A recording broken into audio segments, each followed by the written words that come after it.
सादर जय जिनेन्द्र। मैं कोमल जैन आप सबका स्वागत करती हूँ, वेलकम करती हूँ मेरे चैनल नव तत्व सुधा में।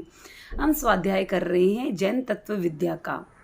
उसके अंतर्गत आज हम कालू तत्व शतक का जो पहला वर्ग है उसका 18वां बोल समझेंगे, जो कि है लेशा के 6 प्रकार हैं। पिछला वीडियो में हमने भाव के बारे में समझा था, आज हम भावधारा के बारे में समझेंगे। अगर हम 25 बोलों का अध्ययन कर रहे हैं तो इसके अंतर्गत यह 17वां बोल है लेस्या 6। दोनों का कंटेंट सेम है। आइए शुरू करते हैं। तो लेस्या का अर्थ है तेजस शरीर के साथ काम करने वाली चेतना अथवा भावधारा। 5 प्रकार के शरीर बतलाए गए हैं जिन पे मैंने पीछे वीडियो भी बनाया। औदारिक, वक्रीय, आहारक, तेजस और कार्मण। तो तेजस और कार्मण शरीर संसारी आत्मा के साथ सदैव रहते हैं। तो उस तेजस शरीर के साथ जो पाचन में सहायक जो तेजस शरीर है उसके साथ काम करने वाली भावधारा या चेतना को लेशा कहते हैं।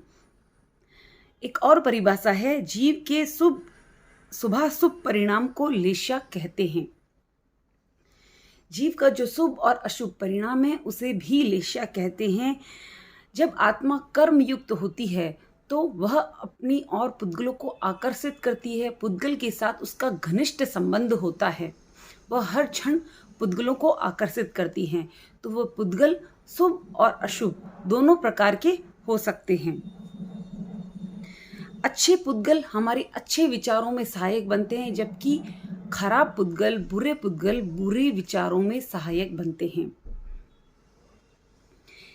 यह एक सामान्य नियम है। किसी क्षेत्र में ऐसे अनिष्ट पुद्गल होते हैं कि विशुद्ध विचारों को एकाएक बदल डालते हैं। कितनी सही बात लिखी है गुरुदेव ने। हमने मुहावरे लोकोक्तियों में सुना है, जैसी संगत वैसी रंगत, कोयले की खदान में मुंह काला। इनका क्या तात्पर्य है? इनका यही तात्पर्य है, अगर कभी कभी हमारा मन बहुत ही अशांत होता है, किसी से हमारा झगड़ा हो गया है, हमारे विचार सही नहीं जा रहे हैं, हमें अच्छा फील नहीं होता है, तो हम मंदिर चले जाते हैं। मंदिर जाते ही हमारा मन एकदम से शांत हो जाता है, पवित्र हो जाता है। जब हम गुरुदेव के दर्शन करने जाते हैं तो एक अलग ही ऊर्जा हम अपने अंदर पाते हैं। इसी बजाय अगर हम डिस्को थैक चले जाते हैं तो वहाँ का वातावरण अलग होता है, लाउड म्यूजिक होता है, वहाँ की वेशभूषा अलग होती है, वहाँ का जो ऑरा है वो एक वातावरण है वो अलग प्रकार का होता है। तो वहाँ जाते ही हमारी भावधारा वैसी ही हो जाती है, हमारा मन नाचने को करता है। इसका प्रभाव ये जो परिवर्तन हमें महसूस होता है, इसका कारण है लेशा। जैसे पुद्गल हमारे आसपास होते हैं वैसी हमारी भावधारा बन जाती है, वैसी लेशा होती है।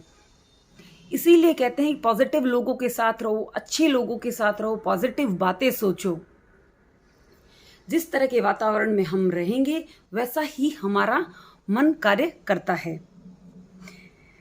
तो अगर हम लेशा को सबसे छोटे भागों में बांटें तो लेशा के 2 प्रकार बनते हैं, द्रव्य लेशा और भाव लेशा। जैन परिभाषा की बात करें तो आत्मीय विचारों को भाव लेशा कहते हैं। आत्मा के जो विचार हैं वह भाव लेशा है, और उन विचारों में जो सहायक पुद्गल जो सहायक बनते हैं उन्हें द्रव्य लेशा कहते हैं। यद्यपि आत्मा एक स्वरूप स्फटिक स्वच्छ है, फिर भी कर्म पुद्गल में आवृत होने के कारण उसका स्वरूप विकृत होता रहता है। तो विचारधारा की शुद्धि व अशुद्धि में अनंत गुण तरम ताव रहता है। कर्मों के कारण सभी की जितने कर्मों का ग्रहण करते हैं उतनी हमारी चेतना विकृत रहती है। तो उसी प्रकार लेशा में भी शुभ और अशुभ जो विचारधारा है उनमें जीवों में अनंत गुण डिफरेंस रहता है, तारतम्य रहता है। मेरी भावधारा के अनुसार मेरे में शुभ अशुभ लेशा का प्रभाव अलग होगा, इसी प्रकार दूसरे जीव में अलग होगा। अगर हम विस्तृत बात करें तो लेशा के 6 प्रकार बताए गए हैं। तो लेशा के 6 प्रकार हैं, कृष्ण, नील, कापोत, तेजस, पद्म और शुक्ल। ये जो प्रथम 3 लेशाएं हैं, कृष्ण, नील और कापोत, इन्हें अप्रशस्त लेशाएं भी कहते हैं। और शेष 3 लेशियाएं प्रशस्त लेशियाएं। तो प्रशस्त लेशियाएं प्रकाश में स्निग्ध और गर्म होती है, जबकि अप्रशस्त लेशियाएं अंधकार में रुक्ष और ठंडी होती है।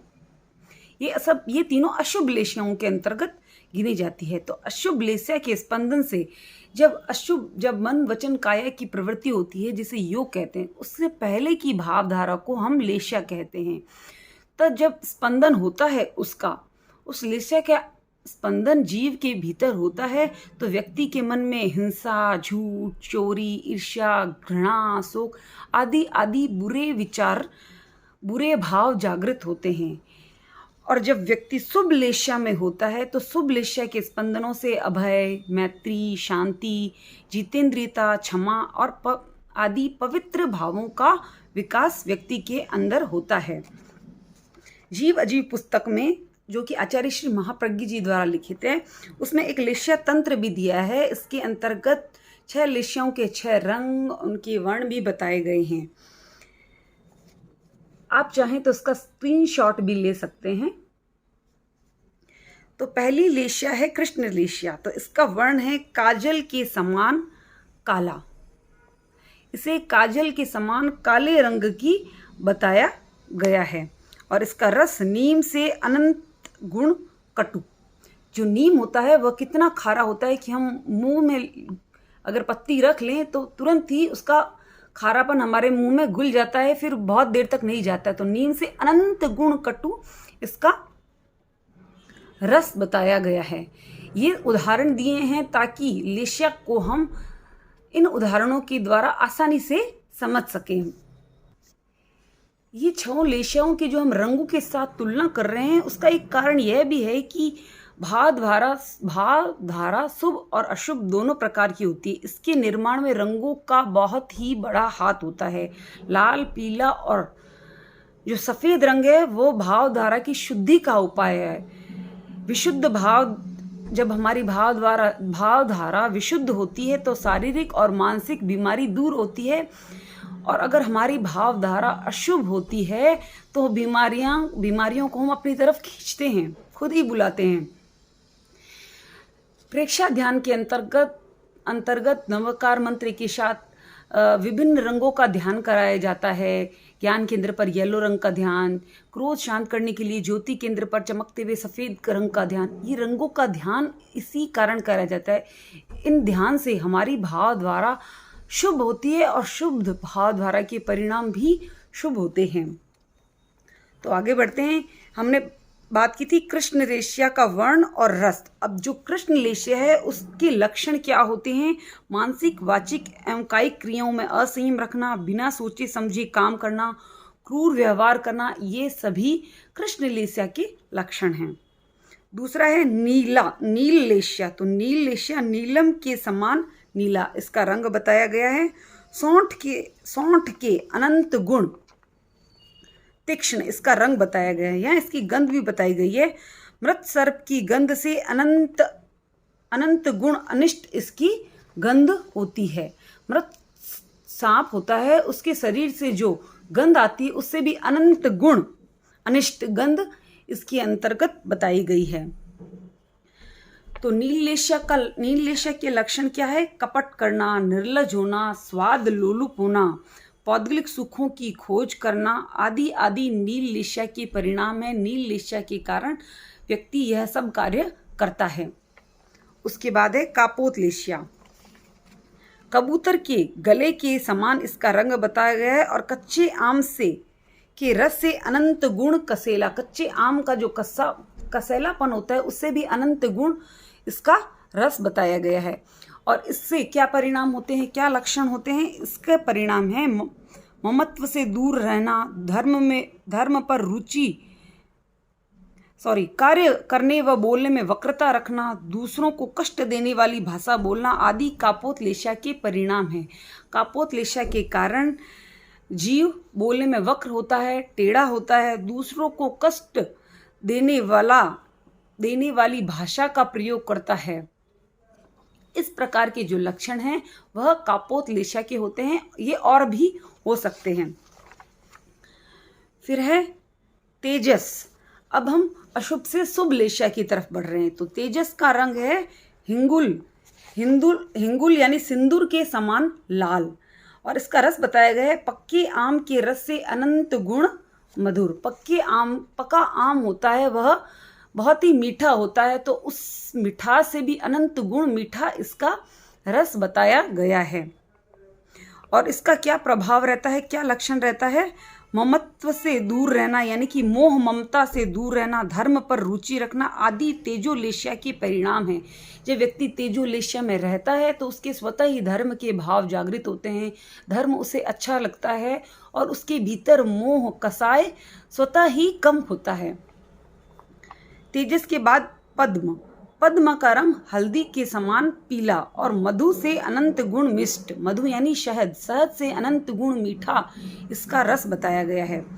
और इसकी गंध बताई गई है सुरभि कुसुम की गंध से अनंत गुण इष्ट गंध, यानी जो सुरभि कुसुम यानी कि फूल होती है, जो सबसे खुशबूदार फूल होते हैं जिनकी सुगंध बहुत ही अच्छी होती है, उनकी गंध से भी अनंत गुण इष्ट गंध, अच्छी लगने वाली गंध इसकी बताई गई है। और जब पद्मलेश्या होती है तब क्या परिणाम रहते हैं? क्रोध न करना, मितभाषी होना, इंद्रिय विजय करना आदि पद्मलेश्या के परिणाम हैं। जब हम अच्छी लेश्याओं के पुद्गलों को ग्रहण करते हैं, हमारी भावधारा अच्छी बनती है, तो हमारे परिणाम स्वतः ही अच्छे होते हैं। उसके अंतर्गत व्यक्ति क्रोध नहीं करता, मितभाषी यानी कि मीठा बोलने वाला बनता है, इंद्रिय विजय कर पाता है, त्याग तपस्या कर पाता है। ये इसका किसका परिणाम है? पद्मलेश्या का। उसके बाद शुक्ल लेश्या, शंख के समान सफेद और मिश्री से अनंत गुण मिष्ट इसको बताया गया, मिश्री से भी अनंत गुण मीठी। और इसका क्या परिणाम है? राग द्वेष रहित होना, आत्मलीन होना आदि शुक्ल लेश्या के परिणाम है। जब शुक्ल लेश्या या शुक्ल भावधारा होती है तो जीव राग द्वेष से रहित हो जाता है, राग द्वेष के बिना हो जाता है, आत्मा में लीन हो जाता है। इन 6 लेश्याओं में प्रथम 3 अधर्म लेश्याएं हैं और अंतिम 3 धर्म लेश्याएं हैं। जैन दर्शन में लेश्या का बहुत ही सूक्ष्म विवेचन किया गया है, लेकिन सूक्ष्म चीजें कभी कभी हमारे समझ में नहीं आती, ज्ञानी लोगों के समझ में आती है। तो जो हमारे ज्ञानी गुरु थे, हमारे उपाध्याय थे, हमें सरलता से समझाने के लिए उन्होंने कई उदाहरण दिए। तो लेश्या को समझाने के लिए उन्होंने कहानी के द्वारा लेश्या को समझाया गया है। तो 6 मित्र एक बगीचे में गए, वहां उन्होंने पके जामुन का वृक्ष देखा। तो पहला मित्र बोला, चलो इस वृक्ष को उखाड़ फेंकिए और फिर पेट भर के जामुन खाएंगे। दूसरे ने कहा, वृक्ष उखाड़ने से क्या लाभ, केवल बड़ी शाखाओं को तोड़ देते हैं और उन शाखाओं से फिर हम फल लेके खा लेंगे, हमारा काम हो जाएगा। तीसरे ने कहा, यह भी उचित नहीं, छोटी शाखाओं में भी इतने फल लगे हैं कि हमारा काम तो उसी से हो जाएगा, हम सिर्फ छोटी शाखा तोड़ लेते हैं। तो चौथे ने कहा, छोटी शाखा को तोड़ने से भी क्या काम, हमारा काम तो छोटी छोटी टहनियों में भी हो जाएगा, तो हम उन टहनियों को तोड़ के भी जामुन खा सकते हैं। तो पांचवा बोला, केवल फल के गुच्छों को तोड़ना ही काफ़ी है, हमें छोटी या बड़ी टहनी की भी आवश्यकता नहीं, जो छोटे छोटे फलों के गुच्छे लगे उनको तोड़ के भी हमारा काम हो जाएगा। और छठे ने कहा कि फलों के गुच्छों को तोड़ने से भी क्या लाभ, जितने फल हमें खाने हैं उतने तो जमीन पे ही बिखरे हुए हैं, हम उन्हीं को खाकर अपना पेट भर सकते हैं। तो इस दृष्टांत से लेश्या का स्वरूप बहुत ही स्पष्ट समझ में आता है। पहले व्यक्ति के परिणाम कृष्ण लेश्या के हैं और क्रम से छठे व्यक्ति के परिणाम शुभ लेश्या के हैं। यह निर्देशन केवल परिणामों की तरतमता का सूचक है, जैसी जैसी भावधारा, जैसी लेश्या वैसे वैसे जीव के परिणाम। इसीलिए हमें प्रयास करना चाहिए कि हम शुभ लेश्या में रहें, शुभ भावों में रहें। अगर हमारे विचार कभी गलत आते भी हैं तो उन्हें शुभ करने का प्रयत्न करें, अनुप्रेक्षा करें, हमारी भावधारा शुभ हो रही है, अच्छी संगति करें, साधुओं के दर्शन करें, उनकी संगति नित्य रखें, ताकि अगर हम गलत जगह भटक भी जाएं तो फिर से पुनः अपने मार्ग पर, अच्छे मार्ग पर लौट सके। अगर आपको यह वीडियो पसंद आया है तो प्लीज़ इसे लाइक कीजिए, शेयर कीजिए और मेरे चैनल को ज़रूर सब्सक्राइब कीजिए ताकि आगे आने वाले कोई भी अच्छा वीडियो आपसे मिस ना हो। ओम अरहम।